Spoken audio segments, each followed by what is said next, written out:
Welcome back to Nomad Boatbuilding. I'm Mark Rutan, and in the last episode of building the Catalina Wherry, we started to work on the breasthook. We got our pattern made, and we started to fabricate a blank from which to build the breasthook. Now, I was going to get that glued up before this episode, but I'm a wooden boat builder, and delusionable,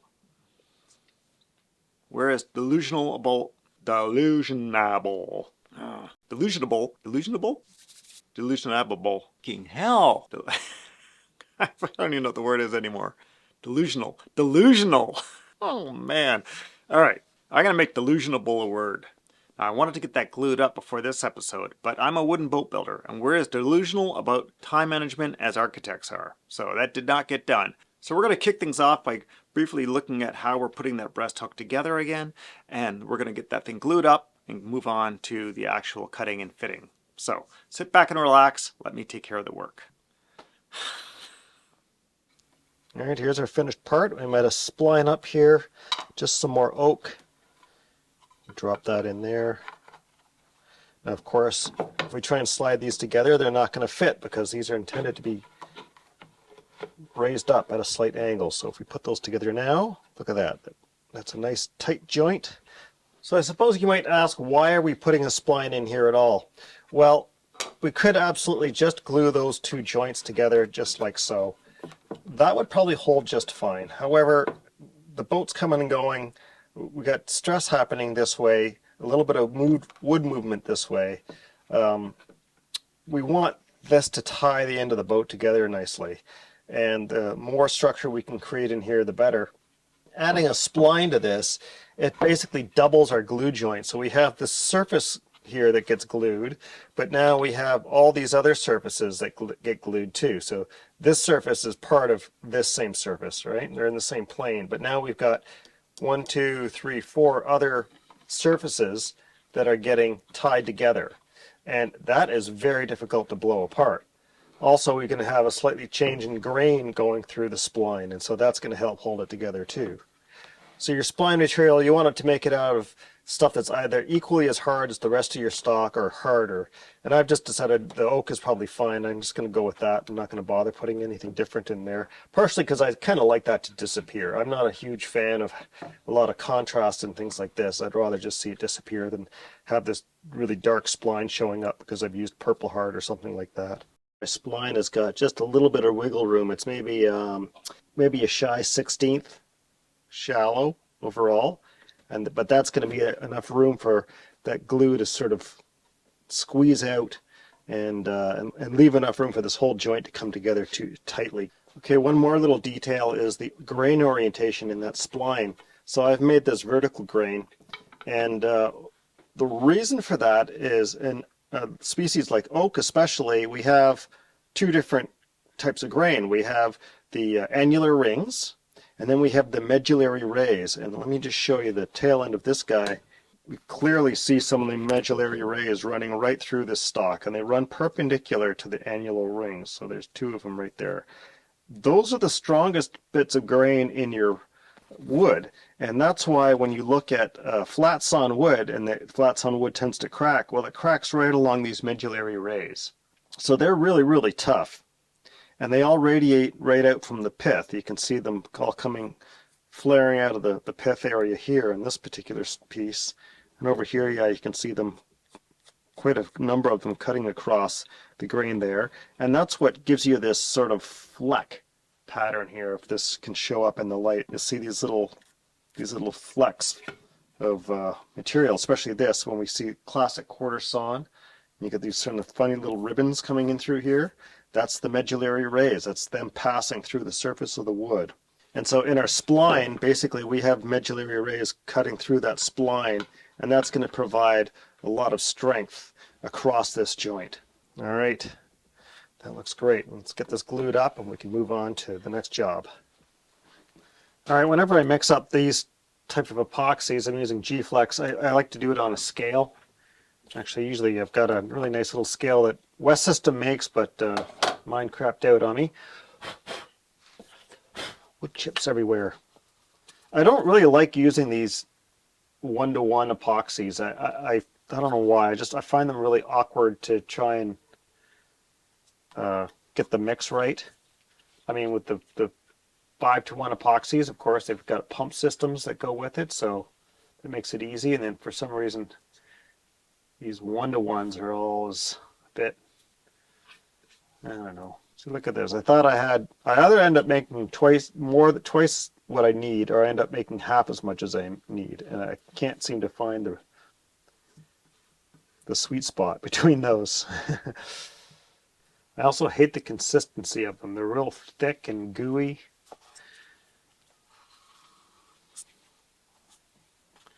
At least G-Flex is. I find it just a really difficult consistency to work with. Doesn't like to brush very well. Yeah. Yuck. Come on. See, there we are. I gotta mix some more up already. Onto the scales. Zero it.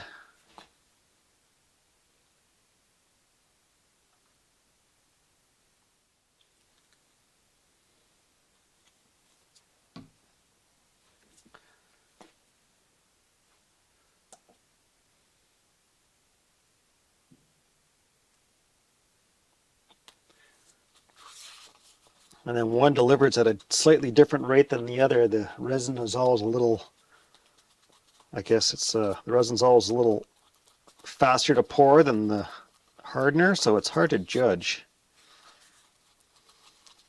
Hard to judge if you're getting them right. Ugh, just blew through my cup. I know, I'll just stick another cup under there.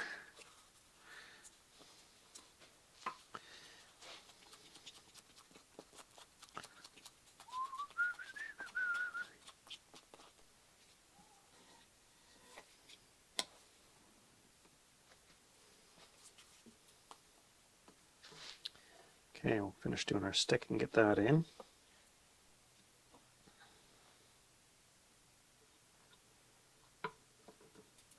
I'm not going to bother adding any fillers to this just because it's so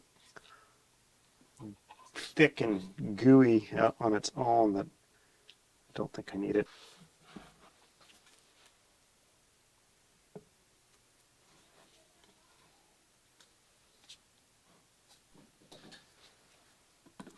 Nope, that's not going to work.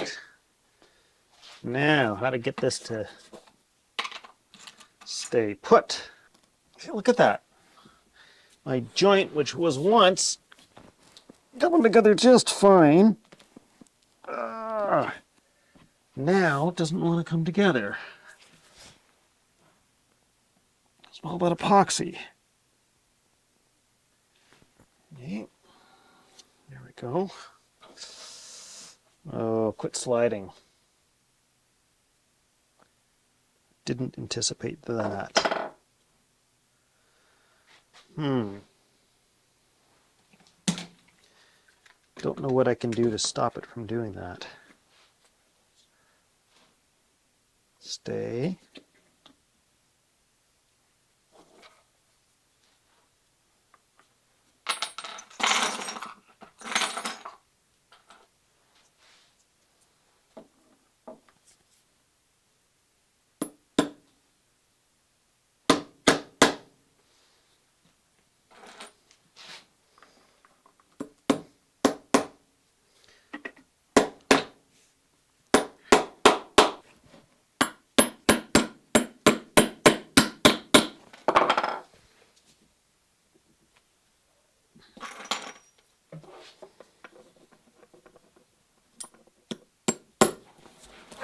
Don't.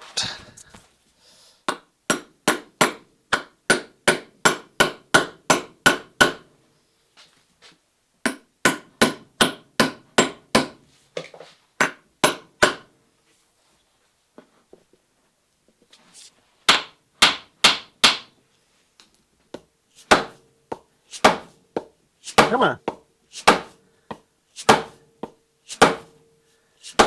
That is amazingly hard to move.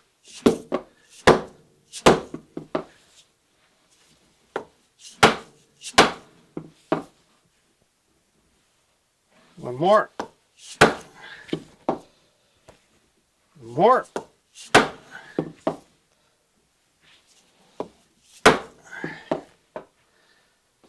Okay.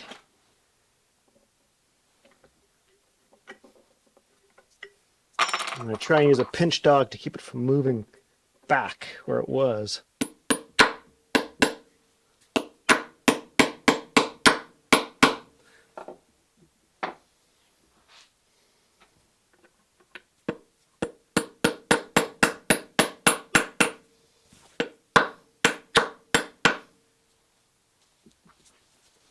This is where I wish I'd thickened the epoxy, because now it's all drooling out of here. All right, smear it onto the next one. Now remember, this joint that's right on the face is not going to be there when we're done. It's all going to get carved away, so as long as everything inside is filled, we're good. Okay, time to fit the breast hook. We've got a problem. We need to work out bevels for the sides of this, but we need a common reference face to do that. I'll be putting like a stick across the gunnels in order to measure the bevels, but these are sitting up at an angle obviously, so I need to figure out some way of dealing with that. And so here's what we're going to do. We're just going to flip this guy over, something to keep it from wobbling around.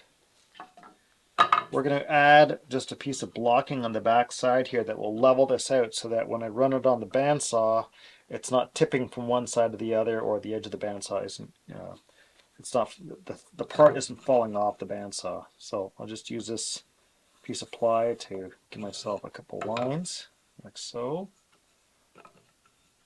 I'll just buzz this down and then we'll drop it on here and we'll just glue it in place.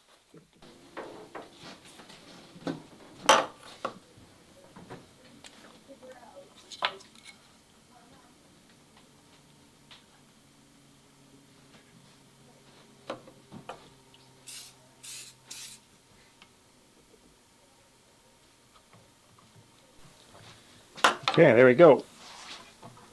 So now when I run this on the bandsaw, that little cleat on the back should mostly register on the tabletop in the area that I don't have two edges registering on the tabletop. So I think that'll work out pretty good. So now to do a little bit of cutting and fitting. So I think first thing I want to do is I've got my pattern here. That's going to go on here roughly.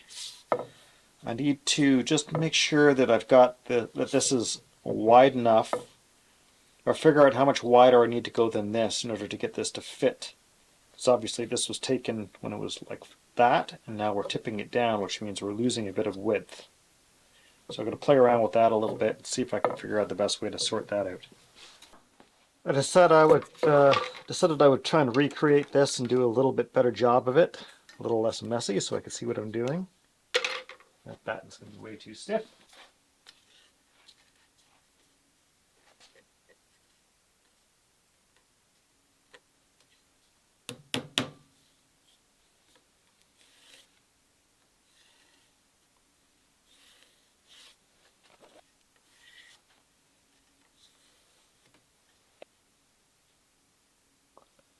This represents the stock.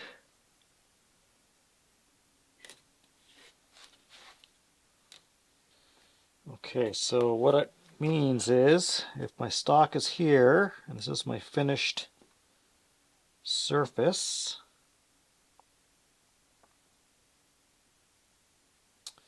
first of all, this tells me how much I'm going to have protruding above the gunnels that I have to pull off somehow. And this tells me, or rather this one, needs to be extended.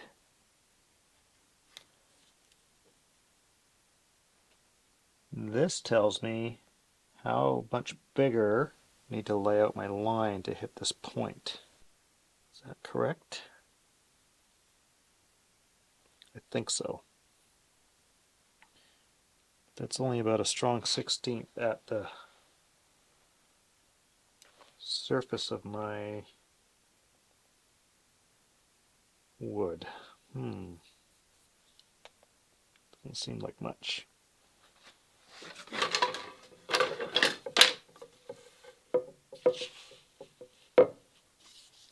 that means is if I take this guy and I slide it out strong 16th, that should be about right to land where I want it to.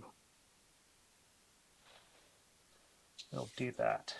So let's see.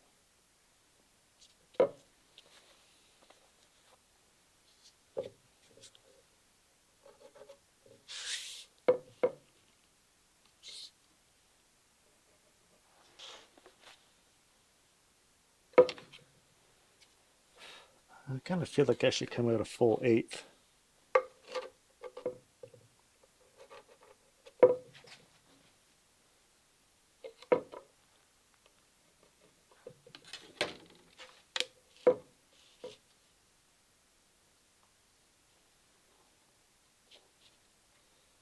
Let's see. Pick a spot, like right there is our squaring point.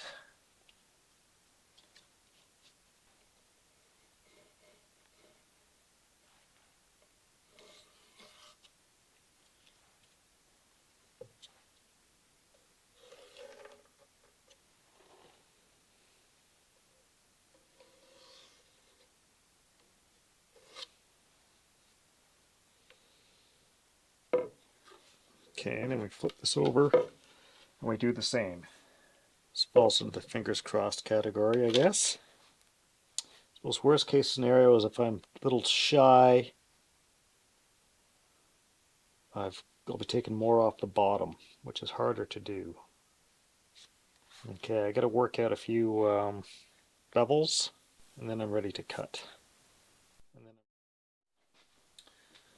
Okay, we've got one set of bevels back here that we're going to need, which is, we don't even really need them right now, but it's basically this one. I'm just going to actually mark that on here. Go this way. So that's the one we need close to here. And when we're taking bevels, we want to come square off of the face of the planking, not like this. This is how the saw cuts. That's the angle that we want. So I'm going to come up right up here close to the stem, pick up another bevel. All right. That's the one we want to cut to, because it's going to be a little bit,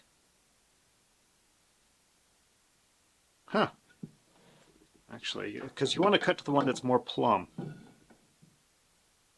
That's funny. It's showing this one is more plumb. I wouldn't think that would be the case. Here's the other side. So that's much different. Starboard.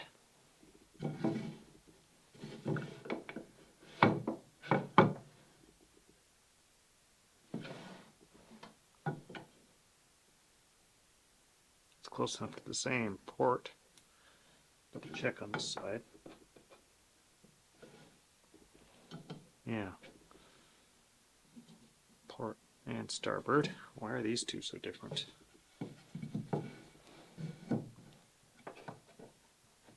Maybe I got this one wrong. Yeah, I did. Yep, so they're the same.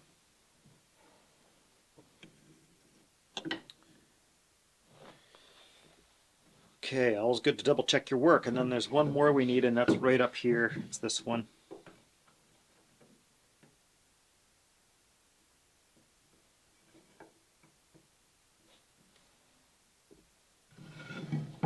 Mark this on the other side. Stem.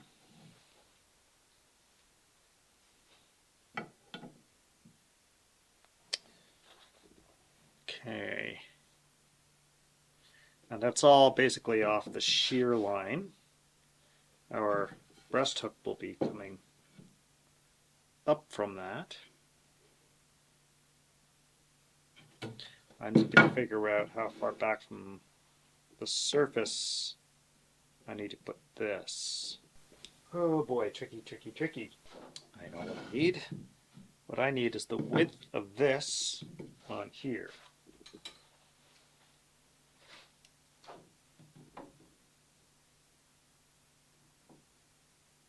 2 3/4. So we say 1 3/8.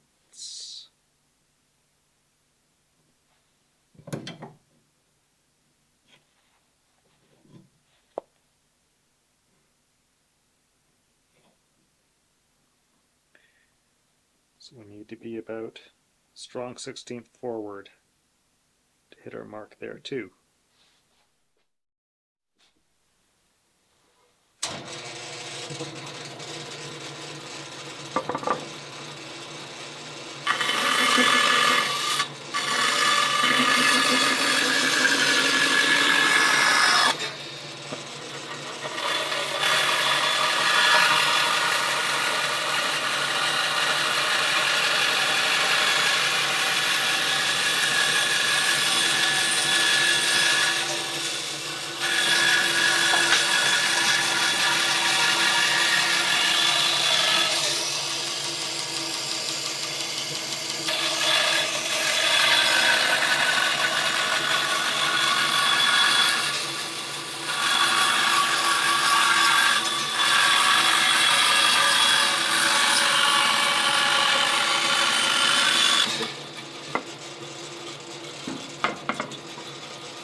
All right. Added some tape just so I can see better. Here goes nothing. Oh, nothing. Okay.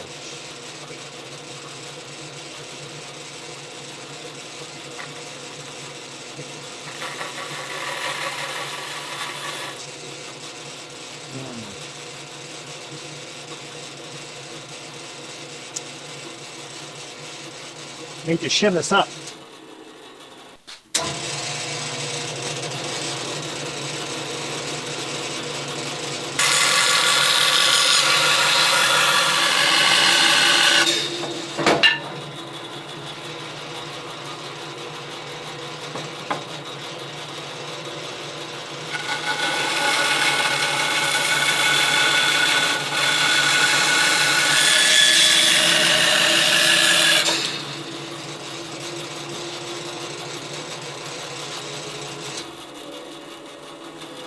So here's my blank. We're beveled in theory to match the planking angle at the bow here.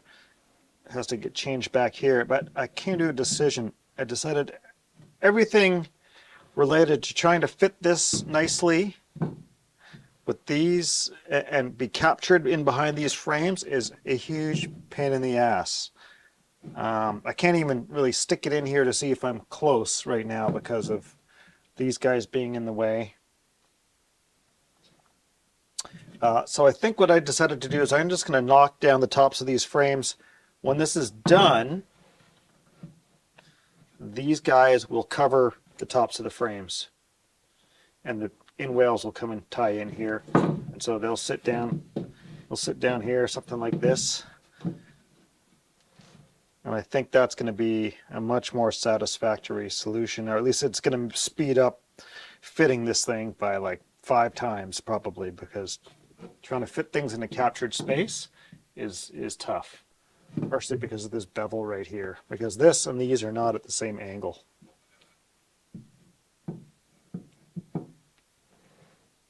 Just going to think about that for a little while longer before I think even if I try and cut these back, I'm almost guaranteed that I'm going to screw it up and get the distance wrong. Is that correct? Is my thinking correct? I'm not 100% sure. I almost need to get this out of the way.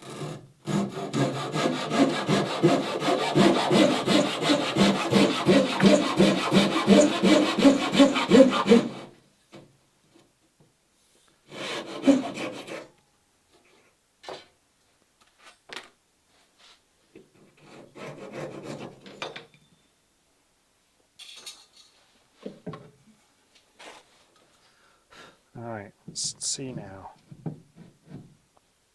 Yep. Yep. I don't like it. I don't like it. Okay, I'm just working on my fitting. I got a big gap here at the front and of the breast hook, which kind of pisses me off. Well, I think we'll get rid of it. I've got some ideas if I can't get rid of it, but what I'm working on now is getting these two sides fitted. So this side doesn't fit so good. This one is closest, so I'm going to dial it in first. So what I'm just doing is doing this little rocking motion and looking for, just like we did with the frames, looking for that point where you can see it kind of pivoting around one spot or another, right about there. So take a few swipes off of there.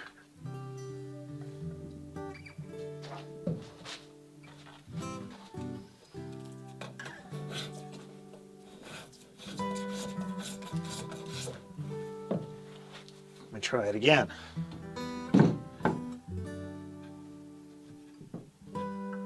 There we go. And it doesn't really want to rock. My angle back here is pretty good. My angle up here is good. I got a light down inside of it so I can see all the way along. You know, like, yeah, the light's sneaking through here and there in a couple of spots. But epoxy fit is what we're going for. Right? Better? Okay. Over here we've got about a heavy 16th there, and it's tight in through here. So my goal now is letting this side guide me as I work my way this way, and hope like hell that my seam lands on the center line. Now if it doesn't, all I can do is tweak whatever side is sitting off to one side. I tweak it back and it'll pull that seam over as I do it. And as I'm doing that, it's also closing up this gap at the very end. Checking my angles as I go too. I can see I need to angle this one a bit more.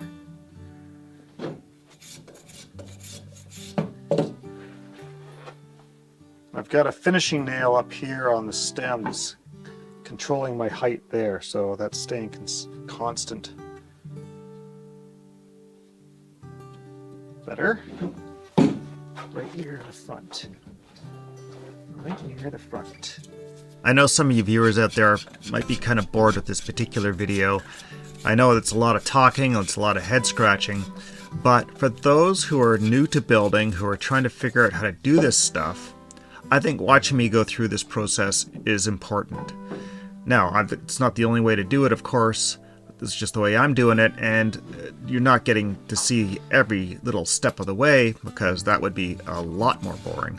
But I think watching me go through a bit of it has some real value to those who are trying to learn how to do this sort of work.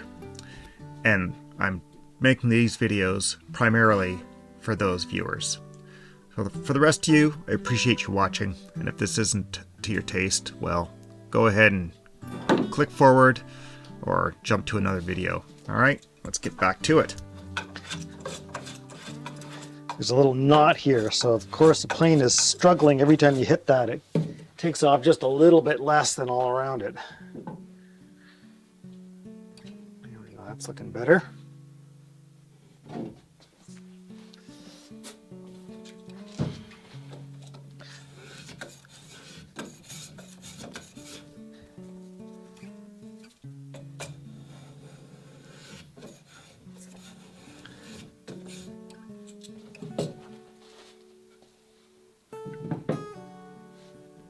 It's a good solid fit. My gap is closing up quite a bit more.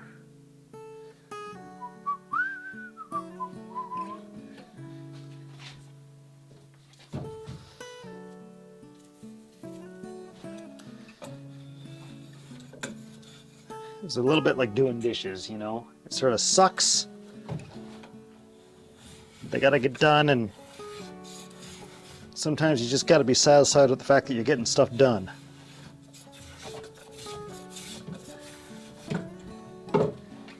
Feeling like my block plane could use a little touch up. It's getting a bit slippery.